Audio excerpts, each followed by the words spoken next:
नमस्कार दोस्तों, स्वागत है आपका अपने चैनल आपके अपने परिवार ज्ञान सागर एक यात्रा में। तो जी, सबसे पहले मैं आपसे हर बार की तरह माफ़ी चाहूँगी यदि आपको पीछे से कोई भी आवाज़ आती है, डिस्टर्बेंस आती है तो उसको आप दरकिनार करेंगे। क्योंकि जब ज्ञान को हमें समझना है, ज्ञान को हमें जानना है और थोड़ा बहुत कष्ट भी आ जाए ना मार्ग में, तो हमें उसे भी बर्दाश्त करना चाहिए, हँसकर स्वीकार भाव रखकर, क्योंकि यही तो असली जीवन है।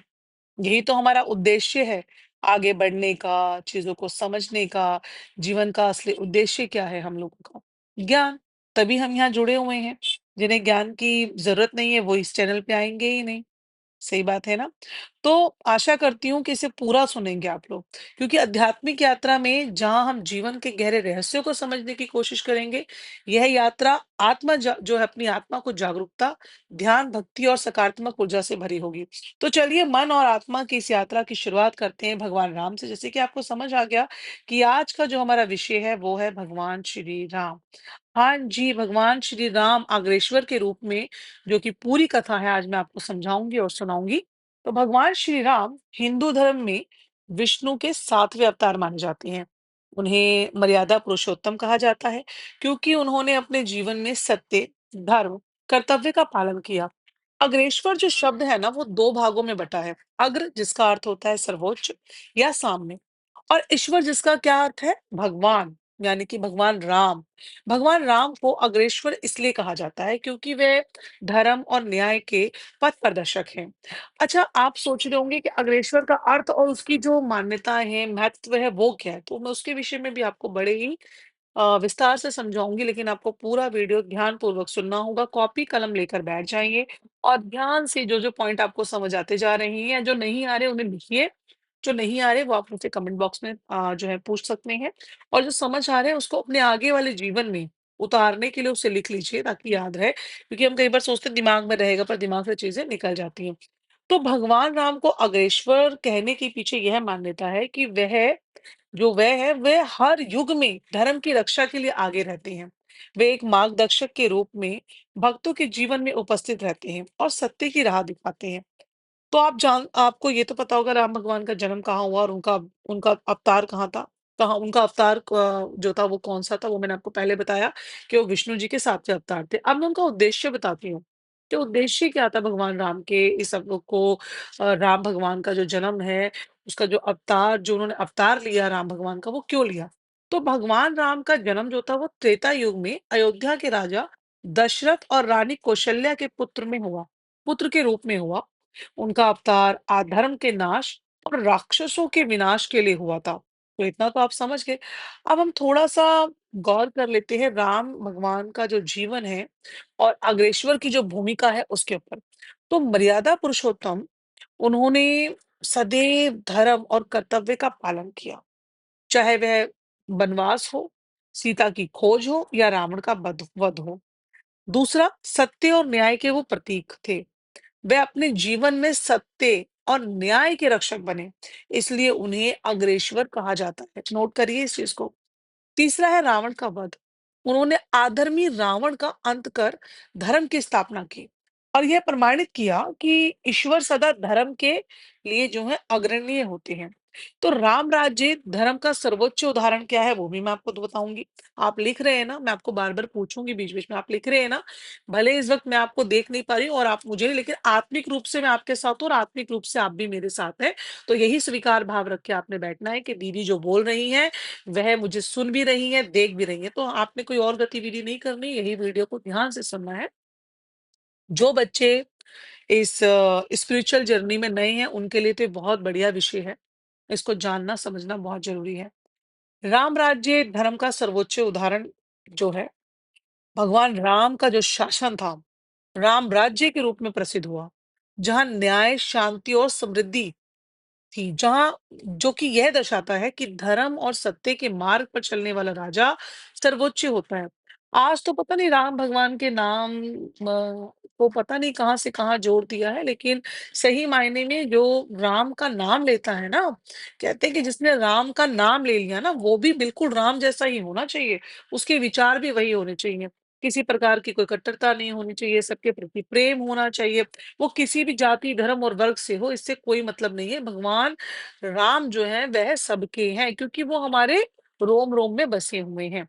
वो अलग बात है कि आजकल का जो मानव है वो जाति, धर्म के पीछे इतना पागल हुआ पड़ा है और मैं सही बताऊँ तो कुछ लोग अपनी रासिक रोटी सेक रहे हैं या कुछ लोग सिर्फ़ अपने पैसा कमाने के लिए इन चीज़ों में फँसे हैं। लेकिन जो स्पिरिचुअल लोग हैं, चाहे वो हिंदू हो, मुस्लिम हो, सिख हो, ईसाई हो, उनको एक बात का ध्यान रखना है कि उन्हें मेडिटेशन करना है, ध्यान करते रहेंगे, तो हमेशा आपकी जागरूकता बनी रहेगी और आप समझेंगे कि राम क्या है। तो मैंने जैसे आपको समझाया कि भगवान राम का जो शासन था वो राम राज्य के रूप में प्रसिद्ध हुआ, जहाँ न्याय थी, शांति और समृद्धि थी। ये तो आपको समझ में आ गया और यह दर्शाता है ना कि धर्म और सत्य के मार्ग पर चलने वाला राजा ही सर्वोच्च होता है, जो किसी से पक्षपात ही नहीं करता। अच्छा, अब आगे जानते हैं 5वें नंबर पे हम अग्रेश्वर राम की आराधना और महत्व क्या है। तो भारत में भगवान राम के कई मंदिर हैं।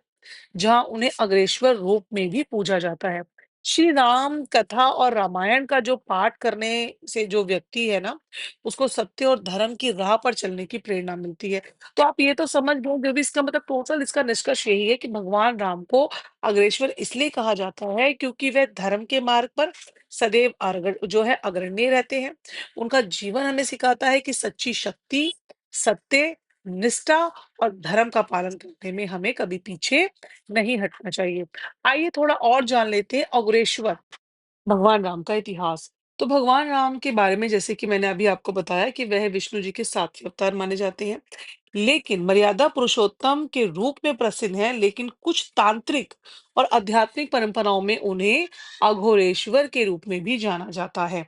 अघोरेश्वर का अर्थ है वह जो अघोर, भय व द्वंद से परे स्वरूप में स्थित है। तो आपको जिन्होंने नहीं कभी सुना उनके लिए तो बहुत नई सी बात हो गई होगी कि भगवान राम को मतलब कि तंत्र के साथ भी जोड़ा जाता है। तो हाँ जी, आगे आगे आप समझ पाएंगे। अघोर परंपरा और भगवान राम, अब हम इसके विषय में जानेंगे।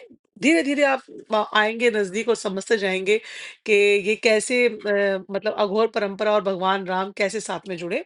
तो अघोर परंपरा शिव से जुड़ी हुई है, लेकिन कई तांत्रिक ग्रंथों और संतों के अनुसार भगवान राम को भी अघोरेश्वर रूप में पूजा जाता है।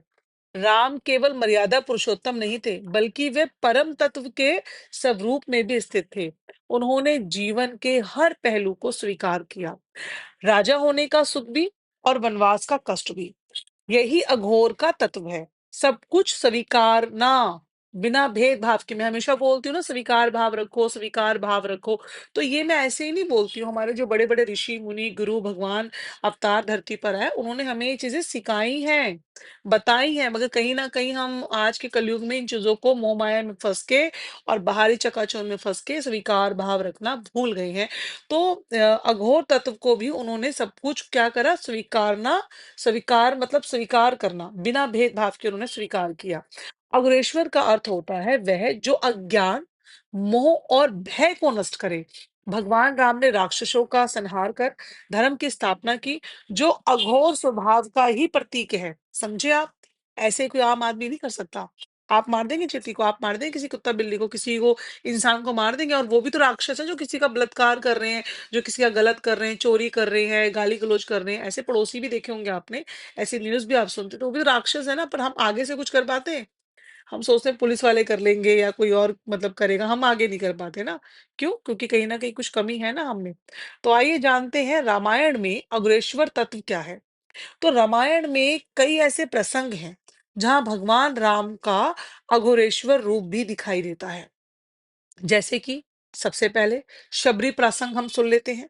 भगवान राम ने बिना किसी भेदभाव के शबरी के झूठे बेर खाए, जो अघोर साधना के समदृष्टि भाव को दर्शाता है। क्योंकि अघोर में तो कोई भेदभाव नहीं है ना। आइए दूसरा जान लेते हैं केवट प्रसंग। जो निषाद राज और केवट को गले लगाकर राम ने समाज में सम्मानता के भी एक समान है हम सबका संदेश दिया, जो कि अघोर तत्व का ही भाग है। तीसरा, रावण वध। रावण केवल एक राक्षस नहीं था, वह अहंकार और मोह का प्रतीक था। भगवान राम ने उसे नष्ट कर दिखाया। क्यों दिखाया? क्योंकि जो भी सत्य के मार्ग में बाधा बने, उसका अंत निश्चित है।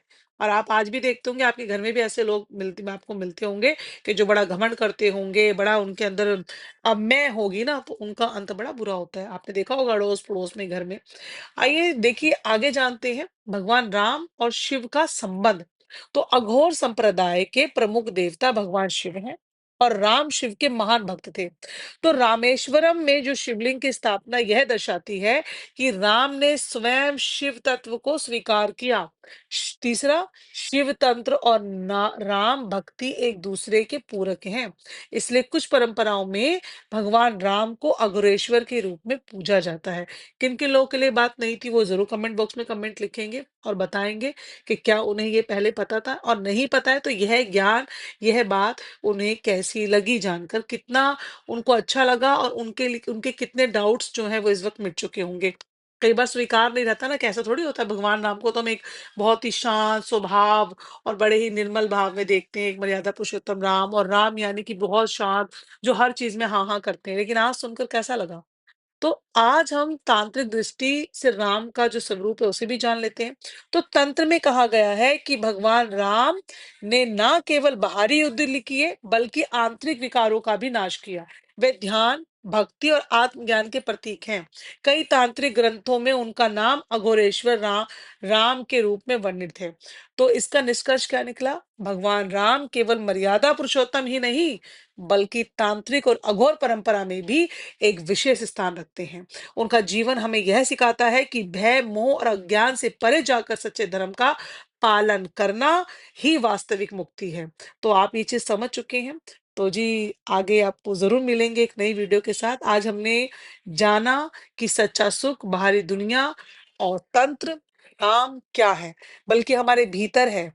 जब हम अपने मन को शांत कर लेते हैं, जब हम अपना जो वर्तमान में जीना सीख लेते हैं, तभी हमें वास्तविक आनंद की अनुभूति होती है और हम राम को जान और समझ पाते हैं।